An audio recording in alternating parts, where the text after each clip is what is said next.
Hello and welcome to Hi-Fi at Tom. Today we've got the Sony TC-K520. This is a two-head cassette deck. It's got a few problems, so we're just going to have a look and see if we can get those resolved.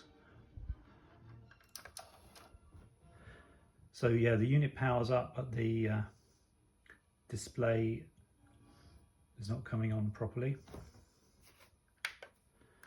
And the unit doesn't respond. Now it does seem to be kind of intermittent. I have had it working for a few seconds, or at least I was able to get it to eject. This one's got the TCK, it's got the TCM200 tape transport mechanism.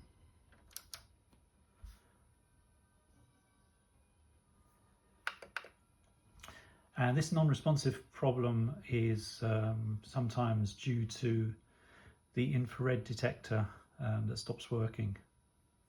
But what we should be able to do is just temporarily disable that so we can carry on working on the deck.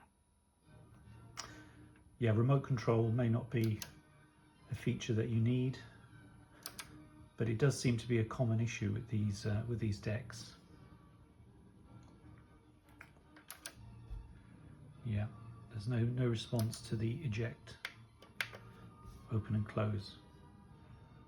Okay.